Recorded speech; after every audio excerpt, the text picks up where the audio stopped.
I sat 2 rows from the back, gripping the edge of the wooden pew so tightly my knuckles turned white. I hadn't even made it through the first hymn when I heard someone hiss behind me. "She shouldn't be here." I turned just enough to see Marcus, Elias's older brother, standing. His voice was loud enough for the entire church to hear. "She broke him.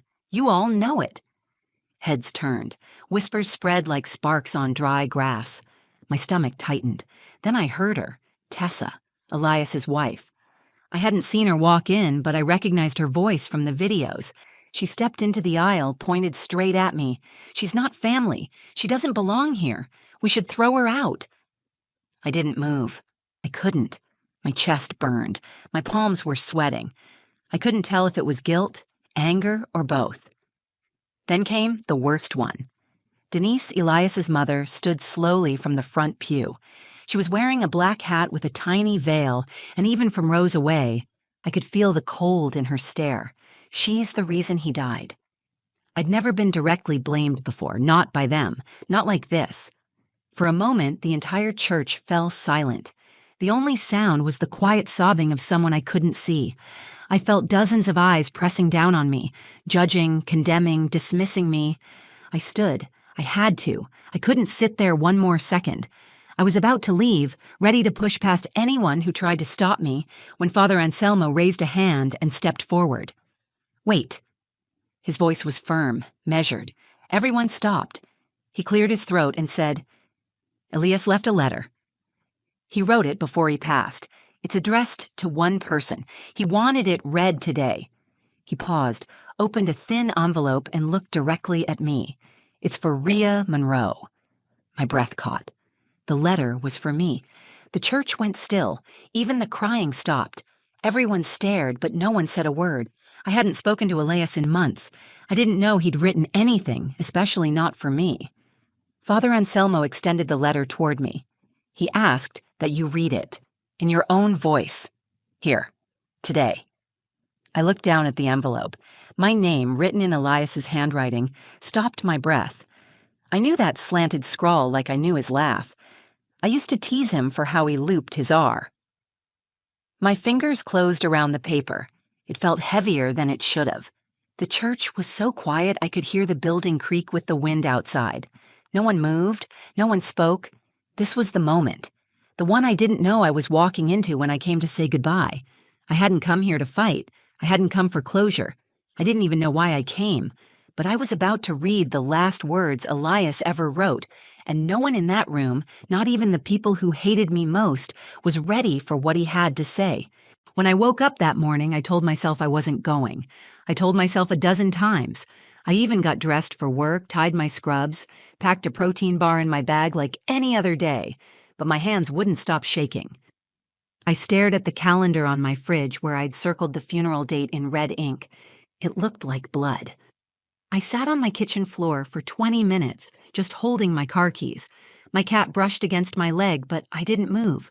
My chest felt tight, like I couldn't get a full breath. Every memory I had of Elias played in loops.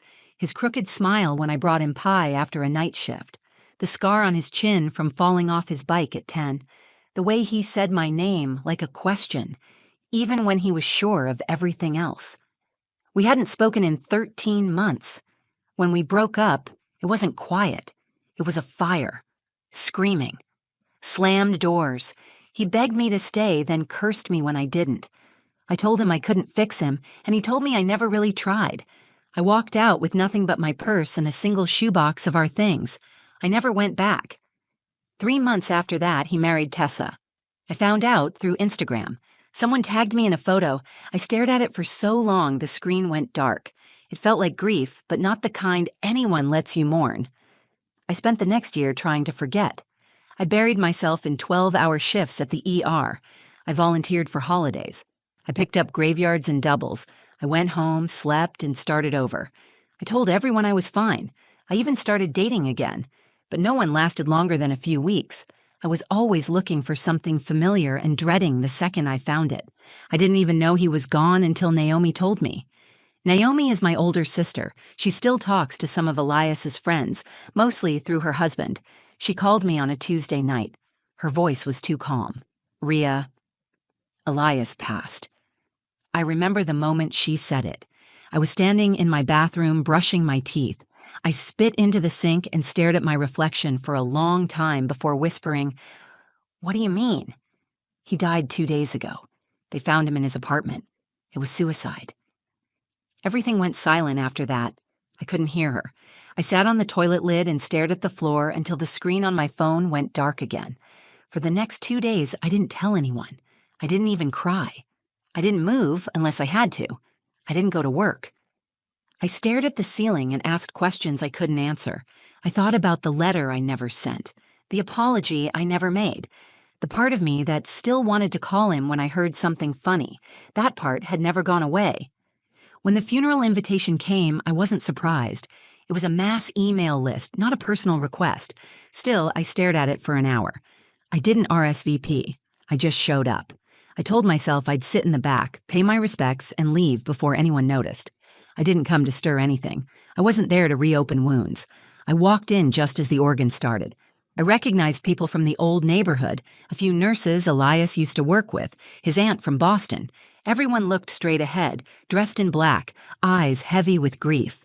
And then there was the front row. Marcus. He looked exactly the same. Clean-shaven, tightly wound like a wire stretched to its limit. Tessa beside him in a black dress with a satin belt, clutching a damp tissue. Denise with her hands folded tightly in her lap. I took the second to last row. Quiet, invisible.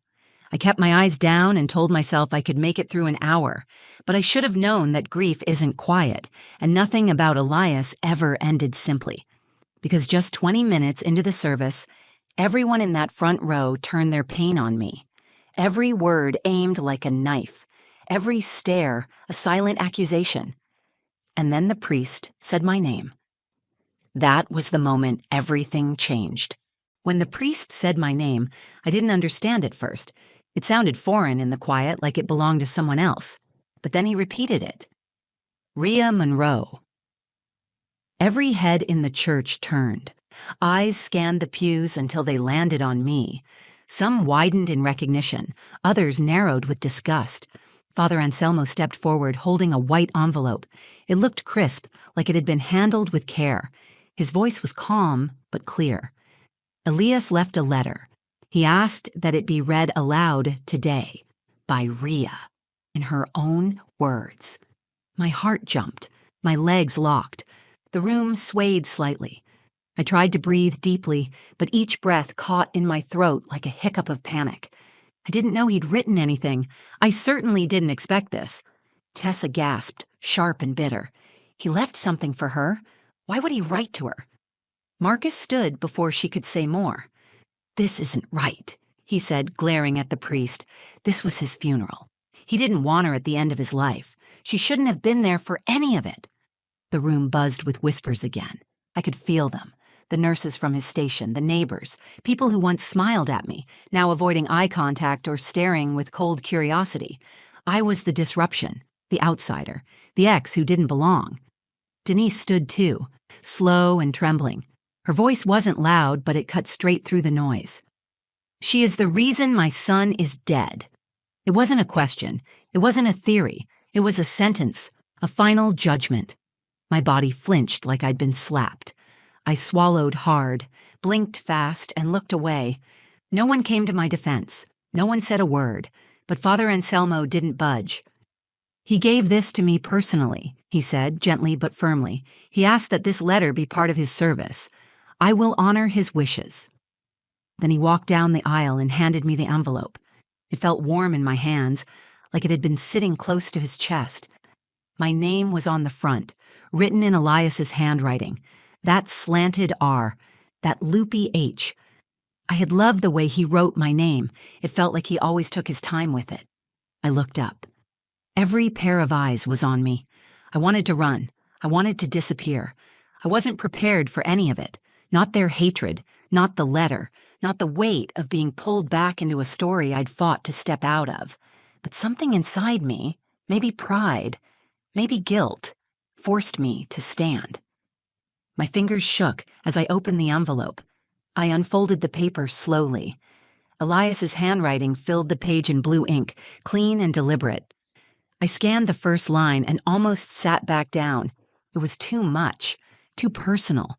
But I knew I couldn't walk away now, not after everything, not after they blamed me. If Elias had chosen me for this moment, I owed him the courage to face it. So I cleared my throat and began. Rhea, if you're reading this, then I'm gone. First, I'm sorry for putting you in this position. I didn't do it to make things harder. I did it because I trust you to speak the truth. There was a rustle of movement in the church, but no one interrupted. I kept reading. I don't know what people will say about me, but if they say you broke me, they're wrong. You didn't destroy me. I was already unraveling long before we met. You were the only thing that made me feel whole. I stopped. My throat tightened. My eyes blurred.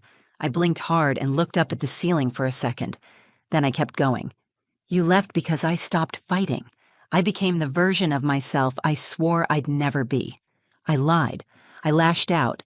I stopped healing and started hiding. You didn't give up on me. I gave up on myself, and you chose to survive. I never stopped loving you. That's why it hurt so much. There was a small gasp. I didn't know if it was Tessa or someone else. I kept reading. I would finish what he asked me to, and as I stood in front of a church filled with blame, I realized something. This letter wasn't just about Elias. It was a mirror for all of us. Every person who had failed him, including me. But the truth didn't belong to one person. It was finally out in the open, and no one could unhear it. My hands were trembling as I turned the page. The church remained silent, but the tension grew heavier with every word I read. I knew most of the people there hated me. I knew some of them would never forgive me, no matter what Elias had written. But I wasn't reading for them. I was reading for him and for me. I took a breath and kept going. I married Tessa because I wanted to forget you. That was never fair to her. I thought if I created something new, I could erase the pain of losing what we had. But all I did was build a wall between myself and the world, and no matter how high I built it, you were still there on the other side. A quiet sob broke the air. I didn't look to see who it was. I stayed focused. My voice was steady now. Not because I wasn't hurting, but because the weight of his words held me up like scaffolding. There's so much I didn't say to you, Rhea. I know I made you feel small. I made you carry my storms. I expected you to fix what I refused to face, but you were never the problem. I was. The paper shook slightly between my fingers. I pressed my thumb to the corner to stop it from fluttering. I didn't write this to make you feel guilty. I wrote it to give you back your truth. You didn't abandon me. You gave me every chance. You showed me more love than I ever deserved. I destroyed it, and you walked away to save yourself. That wasn't weakness. That was strength. I felt the words sink into the room like water into dry ground. People shifted uncomfortably. Some looked down. A few stared at me, unreadable. I told my family you left me. I let them believe it was all your fault. I didn't correct them, because it was easier to be pitied than to take responsibility. I let the lie grow until even I believed it. At that, I saw Marcus lower his head. He didn't speak, but something changed in his face. It wasn't anger anymore, it was confusion, maybe shame. The air in the church changed. I could feel it. The hostility wasn't gone, but it had cracked, and that crack was spreading. I don't know what happens after this. Maybe nothing, maybe everything, but if there's one thing I want people to remember, it's this. Rhea didn't break me. She saved me as long as she could. And then she saved herself. That's what I hope you'll all learn to do. Because I couldn't. My voice finally wavered. My throat burned, but I forced the last lines out. I'm sorry, and I love you. You don't owe me anything, but I hope you forgive me someday. If nothing else, remember the cabin. Remember the stars. That was real. That will always be real. When I finished reading, I lowered the letter and stood frozen in place. I didn't know what to expect. Tears, yelling, maybe someone storming out. But no one said anything. Father Anselmo stepped beside me. He didn't take the letter. He didn't speak. He simply put a hand on my shoulder and stood with me for a moment like a pillar. I wanted to sit down. I wanted to disappear again. But something inside me had shifted. I looked over at Tessa. Her mascara was smeared. Her eyes were red. She didn't glare. She didn't speak. She just stared at the casket. Marcus looked at me and then at the floor. His jaw clenched, but his posture had softened. Even Denise sat in still silence. Her hands, once folded in judgment, now gripped the edge of the pew like she needed something to hold on to. For a long time, no one moved. Then Father Anselmo cleared his throat. Elias lived a life filled with struggle, but also with deep love. Today, we heard part of that love in his own words. I believe that deserves to be honored. He gestured gently toward the casket. Let us continue. I walked back to my seat. My legs were unsteady, but I kept my head high. I could still feel their stares, but now they carried something new. Curiosity, hesitation, something close to regret. And in that moment, I realized I had just done what I couldn't do while Elias was alive. I'd spoken the truth, and for the first time since his death, I felt something close to peace. The funeral continued, but nothing felt the same after the letter. The air had changed. The people had changed. Even the silence sounded different. I sat there gripping the folded paper in my lap, trying to make sense of the fact that Elias was gone. And yet, somehow, he had spoken more truth from a coffin than he ever did when he was alive. Father Anselmo read a short sermon about grief and guilt. I don't remember most of it. My mind was still spinning from the words I'd read. I kept hearing them again in my head. You didn't abandon me. You gave me every chance. You showed me more love than I ever deserved. For a year, I had carried a secret fear that I had broken him. I left because I had to. I left because I couldn't be pulled down with him. But I never stopped wondering if walking away had pushed him over the edge. The guilt had wrapped itself around my ribs and stayed there, tight and quiet, until today. Now that guilt was cracking, slowly, painfully, but clearly. The final hymn ended. People began to rise. The service was over, but no one rushed out. They moved slowly, eyes glancing back at me, faces softer than before. A few nodded gently, unsure if they should say something or not. I stayed seated until nearly everyone had left. I couldn't bring myself to stand. I looked at the casket, surrounded by flowers and photographs. I hated that it had come to this. I hated that he was gone. But I also felt something unexpected. Relief.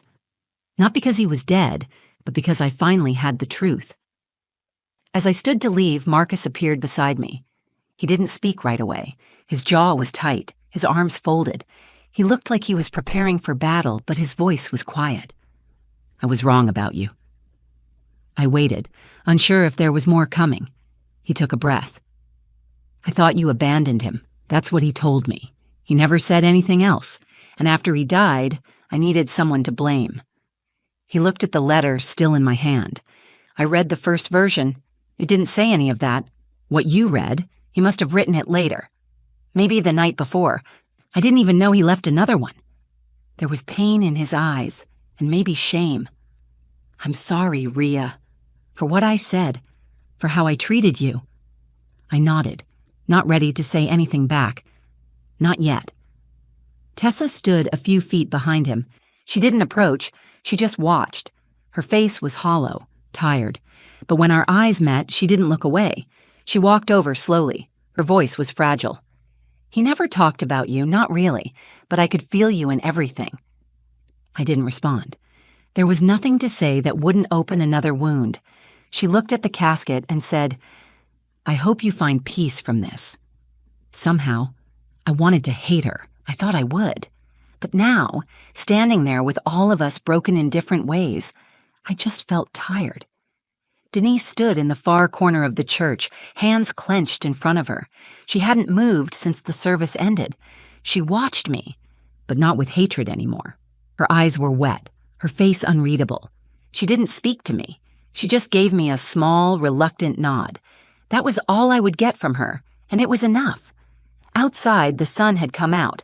People gathered in small clusters near the steps, talking softly. Some glanced my way, but no one said anything cruel. I stepped into the light, feeling like I was walking out of something heavy and endless. I didn't feel absolved. This wasn't a movie. There was no clean ending, no perfect closure. But Elias had given me something no one else could, his truth, his acknowledgement, and that mattered more than I realized. As I walked to my car, I pulled out my phone and opened my notes app. I typed one line, "I forgive you," then I deleted it. Not because I didn't mean it, but because I didn't need to send it. He already knew. For the first time in over a year, I breathed without guilt pressing down on my chest, and in that breath, I felt him let go. A week after the funeral, I drove north to the lake where Elias and I had once stayed in a rented cabin for our anniversary. We'd spent 3 days there, wrapped in blankets and too much red wine, falling asleep to the sound of rain against the roof. We'd talked about coming back every year. We never did. I parked at the trailhead just before sunset. The sky was streaked with amber and pale pink. The air was crisp and quiet. I brought the letter with me, folded neatly in my jacket pocket, along with a small paper bag filled with wildflower seeds. Elias once told me he believed in growing things after death. He used to say, "When I go, I hope something beautiful grows out of the mess I leave behind." At the time, I laughed and told him he was being dramatic. Now I understood. I followed the path to the overlook where we'd taken a photo together that still sat, buried deep in my old phone gallery. I sat down on a flat rock and opened the bag. I scattered the seeds across the dirt and whispered a quiet thank you, not for the pain, not for the loss, but for the truth, for the chance to finally put it down. The past year had been a blur of blame and silence. I'd spent so long wondering if I was the villain in his story that I forgot I was the one who survived it. I'd shrunk myself to fit other people's grief, let their anger define me. I stopped trusting my memory of who we were because their version was louder. But that day in the church, Elias gave me back my voice. His words were messy and imperfect, but they were honest. They were enough. Since the funeral, I've started talking to a therapist again. I deleted all the old messages I kept rereading. I cleared out the last box of his things that I never had the courage to throw away. I called my mother for the first time in months and told her I was okay. I don't know if that's fully true yet, but it's more true than it used to be. I think grief is a room you never fully leave. You just rearrange the furniture until you can breathe again. And that's what I'm doing. Breathing. Rearranging. Letting the light in where the walls once stood. Tessa didn't reach out after the funeral, and I didn't expect her to. We're both part of the same story, but our chapters are different. I wish her healing. I wish her space to rewrite her ending. As for Marcus, he sent a short message 2 days after. It just said, "Thank you for reading it. I get it now." I didn't reply. Not because I was angry, but because I knew those words cost him more than I could answer. Even Denise surprised me. A week later, a card arrived in the mail. No return address. Inside was a single sentence. "He loved you. I see that now." There was no signature. I didn't need one. Life hasn't suddenly become perfect. I still think of Elias every day. I still wake up with questions that will never be answered. But the weight is different now. It's not a chain around my chest. It's a stone I carry in my pocket, smooth and familiar. Some days, I talk to him. Not because I believe he's listening, but because some love is too big to keep locked inside. I tell him when a patient pulls through. I tell him when I try a new recipe and ruin it. I tell him when the leaves start changing and the world feels new again. He's gone, but he left something behind. Not just a letter, but a kind of clarity. A reminder that the truth matters, that walking away from someone doesn't mean you stop loving them, that surviving isn't betrayal, grace. I stood on that overlook until the last light slipped behind the trees. Then I turned and walked back to my car, not whole, but healing. And for the first time in a long time, I didn't feel like I owed anyone an apology for still being here. Some stories stay with us long after the final word. If this one meant something to you, if you've ever carried guilt, grief, or love that had no place to go, I hope you felt seen here. I hope you remember that surviving someone's darkness is not betrayal, it's courage. If this story moved you, please like the video, share it with someone who needs to hear it, and leave a comment below. I read every single one, and your stories matter too. And if you want more stories that cut deep, stay honest, and speak to the heart, make sure to subscribe to the channel and turn on notifications. There's more coming. Real stories, real voices, and real healing. Thank you for being here.